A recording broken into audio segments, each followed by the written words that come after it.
Welcome to You Decide. I'm your host, Errol Louis, and today we're going to talk about hunger from two different levels, two different angles. At the federal level, there's this sweeping new law that Donald Trump just signed. It was run through the Republican-dominated Congress, and it's going to eliminate billions of dollars from SNAP and other safety net programs. We're going to find out more about that. Here in the city, though, we're still in the middle of this race for mayor, and the Democratic nominee for mayor, Zohran Mamdani, has a proposal to create city-owned grocery stores in each borough, in each of the 5 boroughs that make up New York City. It's a tale of two Americas. We're going to look at what's happening at the federal level and at the local level with the person who is ideal for this, and that is Joel Berg, the CEO of Hunger Free America. Thanks for coming in. Great to see you. My pleasure.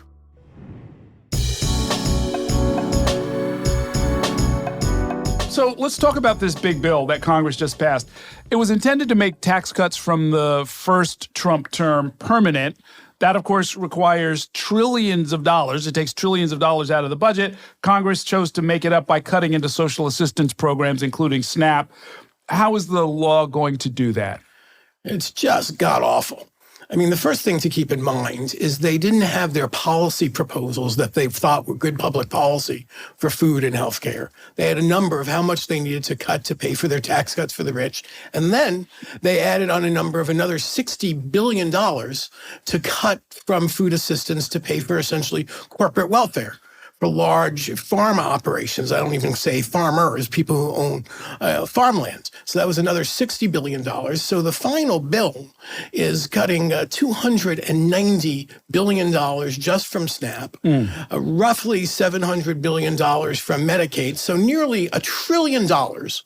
You know, and it's hard to grasp what $1 trillion is, but it's a billion is 1,000 millions, and a trillion is 1,000 billions. Right. And so it's just mind-bogglingly large. And a lot of the media coverage focused on the so-called far-right, fiscal conservatives who pledged to vote against the bill and didn't.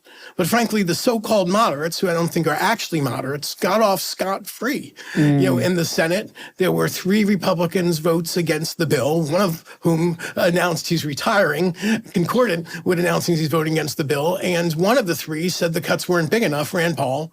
And then in the House, there were 2 votes against it by Republicans, and one of them said the cuts weren't big enough. So literally out of both houses of Congress, only 1 Republican voted no. And as you know, Hunger Free America is studiously a nonpartisan group. As you know, I've taken Democrats to task when they're not good enough on our issues.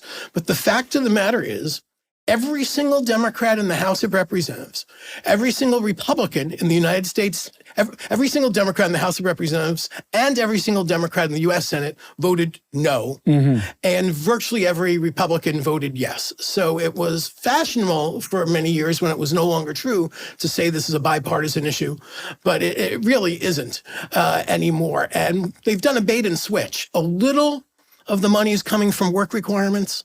But that's not where the money's coming from. And they're saying, oh, we're cutting off benefits to undocumented immigrants. Undocumented immigrants weren't eligible for SNAP before this. It's coming out of seniors, working people, people with disabilities, veterans, and children. And that's the reality. And we need to hold those who voted for this accountable. And I don't think it's a shock.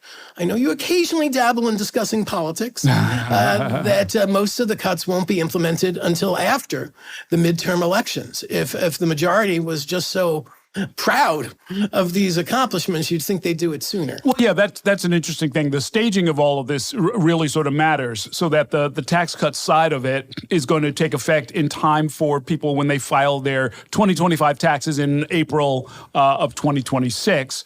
But the cuts won't take effect until after the midterm in November of 2026. So that is it possible then that people won't necessarily feel the pain of budget cuts until the end of next year? That is possible, or for some even later. You know, I have a grudging respect for people I disagree with ideologically who stick to their guns.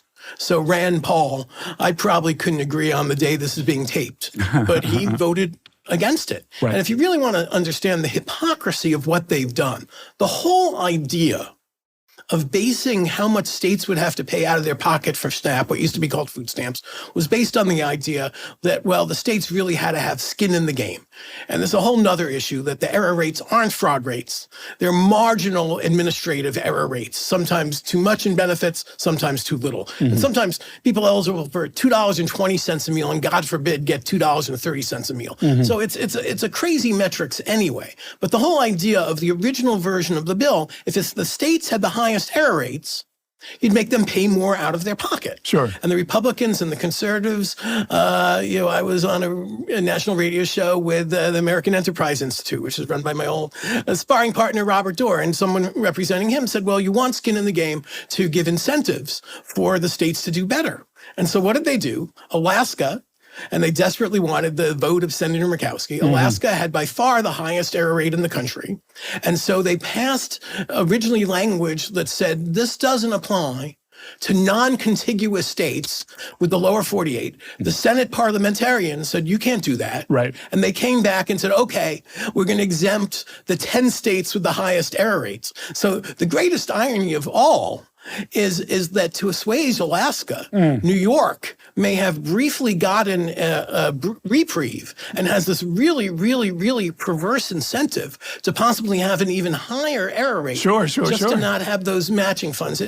No ideological consistency whatsoever. When it comes to the work requirements, I read that states will have to recertify every 6 months, either the states or the individuals. And that's not necessarily an anti-fraud measure, right? They're sort of trying to hassle people off the rolls, I guess. Exactly, and save money and using it as an excuse for their base. Oh, we're preventing waste, fraud, and abuse, people who don't want to work. Well, again, the largest number of SNAP recipients are working people, children, people with disabilities, veterans, and seniors. The so-called, under the current rules, able-bodied adults without dependents who are unemployed is about 7%. 7% of the caseload. And it's important to call these work reporting requirements. So they would force someone who's already working to leave their workplace, and low-income people generally work on the clock. And so they would lose their salaries for those few hours, sometimes to go wait on a line to report they are working. And just to play this out further, they raised the work requirements from 54 to 64. So let's say, just hypothetically, the Trump steel tariffs don't work. Just hypothetically. And you've had a job in a steel plant for a few decades, and you're 63. You lose your job. If you don't get a new job within 3 months, and God knows there's age discrimination in the workforce. Sure. After 3 months, you lose your benefits. And again, just the hypocrisy of it, as I've said before, there are no work requirements for trust fund kids who get mortgage interest deductions for daddy's or mommy's vacation home. There are no work requirements for agribusiness owners who own farmland, get millions of dollars continuously over decades for their farming operation. And the Nonpartisan General Accounting Office said that roughly a quarter of those who own farmlands and get these subsidies do no personal work on their farm whatsoever. So, I believe in a responsibility for all society. I'm not one of these progressive advocates who think, well, wealthy people sometimes shaft society, so let's just lower the standards for everyone. I'm a responsibility communitarianism, not a communist, communitarianism that supports people paying their fair share. And I'd be marginally less appalled by these unworkable work reporting requirements if they really applied to everyone. And if we really said to get government help, you need support. So another example of that, for instance, rather than giving everyone free debt relief for college, I'd support making national service, the AmeriCorps program, basically, that if you did a full year of that, you paid for your college. So I think it's important that, these policies are not moderate common sense ways to increase employment. They're not spending more money on job training. They're not spending more money on job subsidies. It's basically just to performatively, rant that they're sticking it to the non-workers. So SNAP has long enjoyed bipartisan support because it's a subsidy to farmers and to supermarket owners and so forth. Are those industries going to get hurt in this program? They will. In New York State alone, there are over 10,000 businesses and farmers markets that accept SNAP. I will say the traditional agriculture community and hunger community coalition If it's not dead, it's really on life support. And without getting too deep on the weeds in this, in the weeds, before there were so-called budget caps, and basically Congress could spend as much as they wanted on programs, there was enough money for the hunger programs in the USDA budget and the agriculture programs in the city budget, in the federal budget. And some of those agriculture projects, funding decades ago really did support more small farmers. And what's happened with the budget caps is it really has become the hunger programs versus the agriculture subsidy programs. And it's really moved more to these huge benefits for the largest corporations. I just did a webinar today with Jeff Christ, one of the best apple farmers in New York. He's got a family business started in 1883. And we all agree that healthier food is really important to health. I don't agree that the Trump administration is sincere about claiming that. But, the people, the medium-sized old family farmers who are producing fruits and vegetables got very little out of this bill. What will the reductions mean for the families that are experiencing hunger? I mean, food insecurity, I know, coincides with a lot of really bad things or correlates with bad things. We are raised to Frank Capra films, where there's always a happy ending. And there's the mean old banker, but everyone in town pools together their money and everything turns out well in the end. And the sad reality, and this is why The Daily Show once called me Mr. Frowny Pants, that's not how things work. Poor people suffer more. And poor people are going to suffer even more than this. Some people are saying the state of New York's a progressive state, they're going to pick up the difference. I'm not so sure. It took a decade for us to get $430 million a year for universal school meals. How we're going to come up with billions of dollars a year to pick up for these federal cuts is the state legislature and the governor going to cut other programs? I don't know. Are they going to pay, have tax cuts on the wealthy? I don't agree that if you have the wealthy pay their fair share, they're all going to move to Dubuque, or next door to Mar-a-Lago. But it's far from certain that the state governments will restore this money. And one of the ways to reduce the error rate, and over time, eventually, New York and other states are going to have to lower this administrative error rate, is just make it harder for people to get benefits.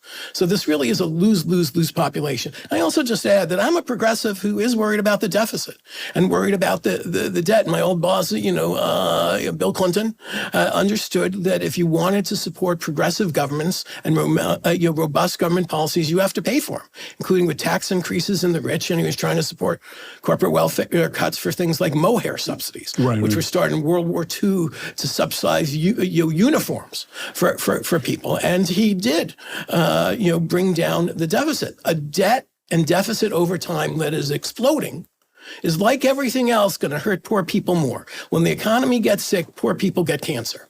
And so if this bill really reduced the debt, I'd still be against it, but say, okay, there's a broader government good. There's no government good here. It's going to explode the debt. Sure. Now, Democrats in the House of Representatives have vowed to take control of the chamber next year. They said that during the debate. They were calling out individual members of Congress saying, you're going to lose your job, you're going to lose your job.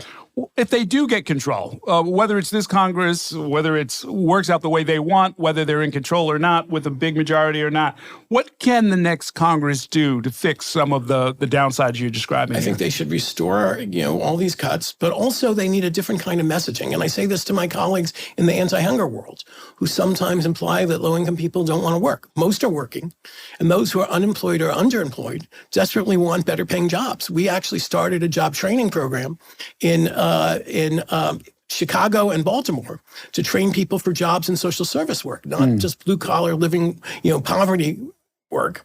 And so I think the progressive message, and again, we're a nonpartisan organization, so I'll give advice to any side, but the policy should be about rewarding work, dealing with the wage cliff that says if you work a few more hours, you could lose more in benefits than you gain in wages, really supporting an upward mobility agenda of assets development, helping low-income people buy their own home, put a down payment for small business, save for retirement. And I think one of the reasons progressives have had some political challenges is their agenda is sometimes seen as just too redistributive, and particularly immigrants really want aspirational policies, not like 10 years down the road, I want bigger, better SNAP.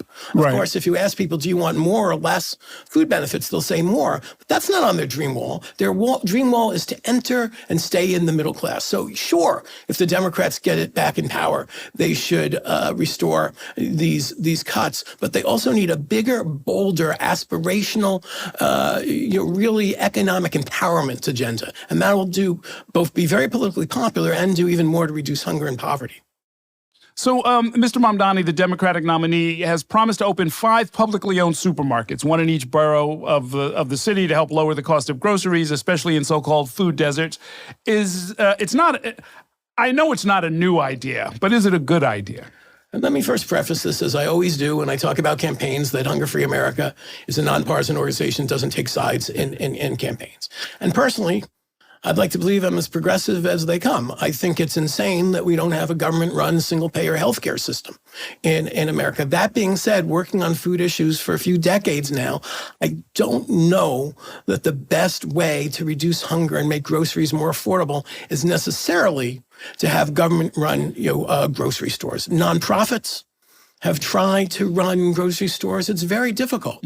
Grocery stores often have very little profit margins, and they do by having very low wages. So I don't think Mr. Mamdani would want to have low wages for his workers. I think on the bigger picture, that the top issue facing New Yorkers is affordability. He is 1,000% right. Sure. And I wrote a column about this, 2 years ago, that in the presidential race, if people didn't realize affordability was the top issue, and if people said, oh, everything's great because the stock market's going up, they were going to lose. And I've never hated to be right more. And so he put his pulse on the single problem, greatest problem facing the city, the greatest cause of hunger in the city. Those who said he won just because he had great ads or a lot of volunteers or he's charismatic, all those help in campaigns. I used to work in campaigns.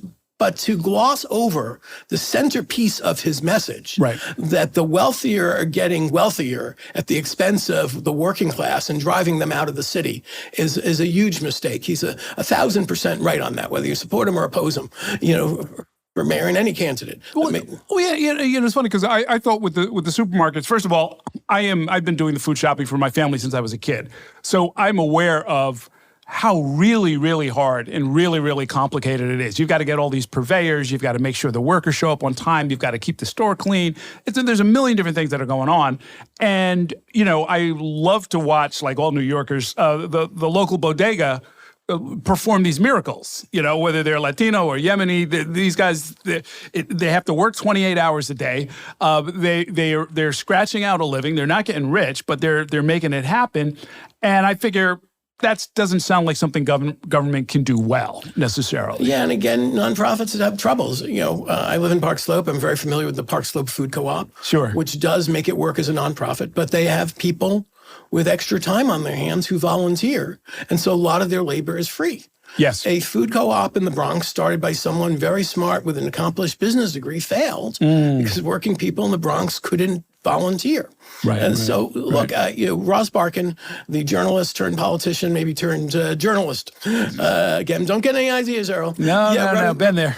Wrote a column in the New York Times, and he was, Mamdani was previously his campaign manager when he ran for state senate. So I have no idea whether the op-ed was a trial balloon on behalf of Mr. Mamdani or basically a message from a friend to Mr. Mamdani. And I read the language very precisely. He was talking about maybe the plan should be government helping for-profit grocery stores and other entities make the food affordable. So there's definitely a role for government. And we also got to look at food delivery. So many people are obsessed with brick and mortar stores, and one per borough isn't going to make much of a dent. You and I both live in Brooklyn.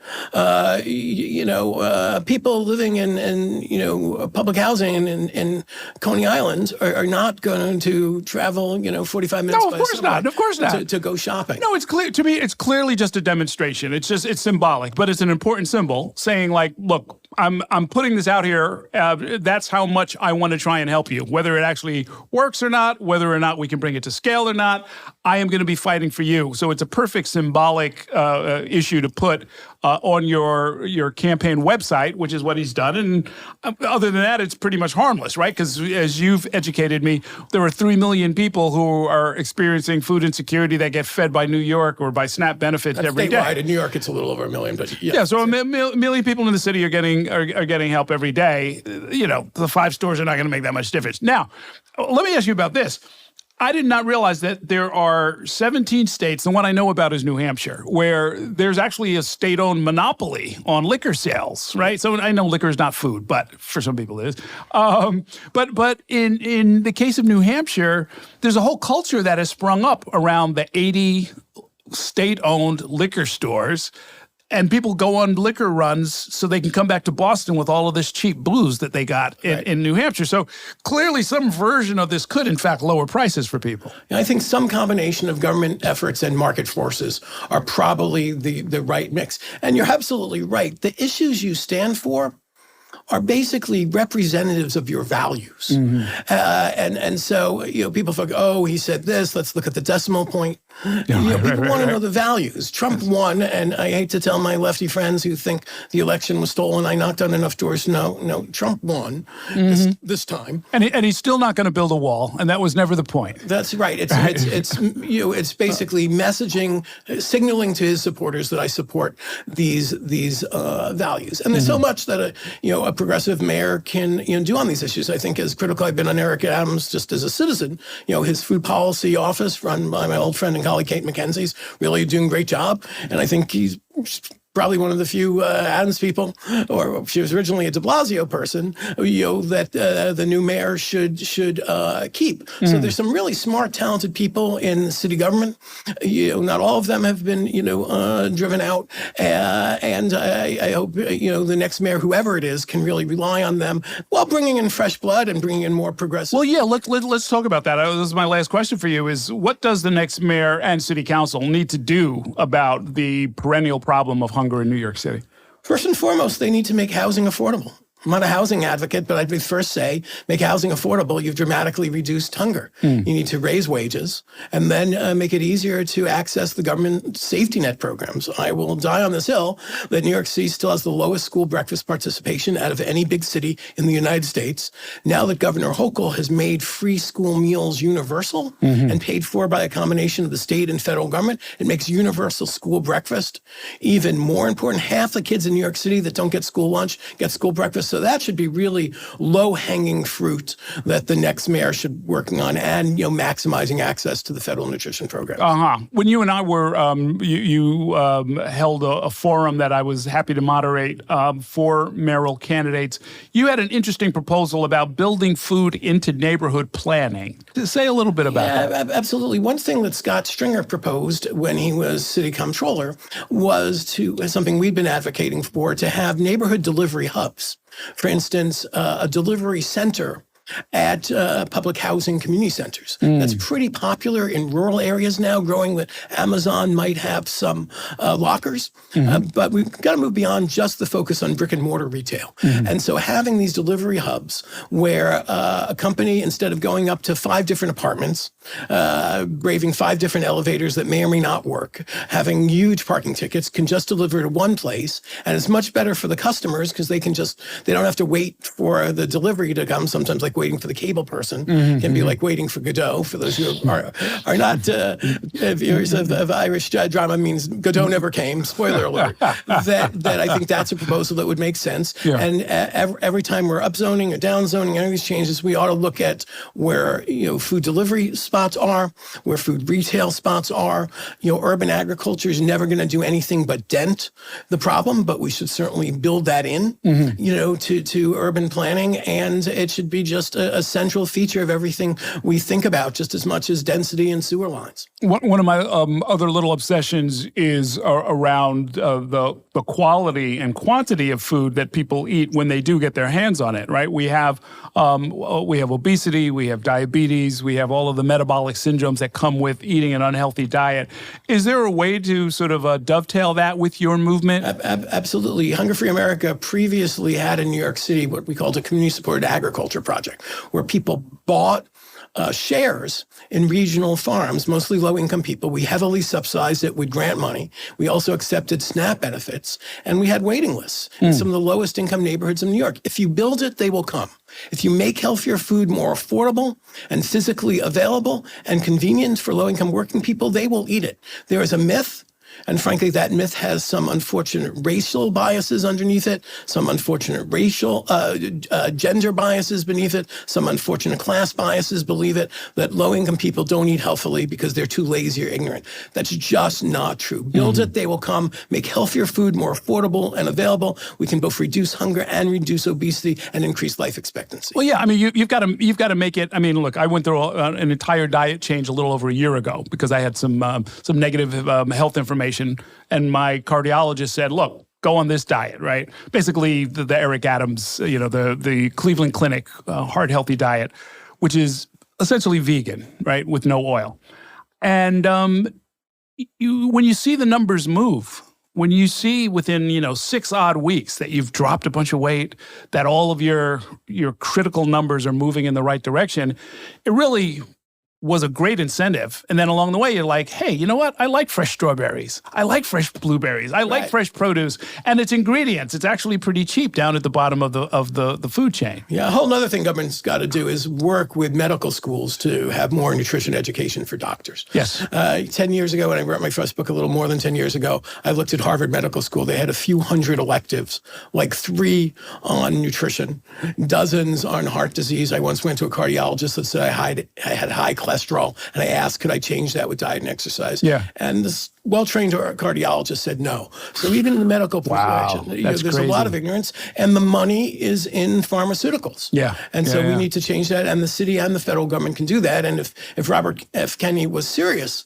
about making America healthy, he would do something serious about that. Yeah. Well, I'll just. My 2 cents went from cholesterol 211 to, I just got my numbers earlier this week, 133. Took a little over a year. Our grandparents told us you are what you eat, but it's true. Very true.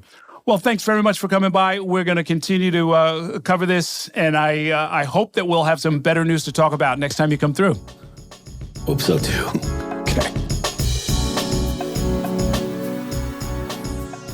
Do you want more conversations with the people who are shaping the future of New York City and beyond? Check out our New York One podcast channel in the description. And hit subscribe to let Spectrum News be your resource for balanced, in-depth political coverage, elections, and issues.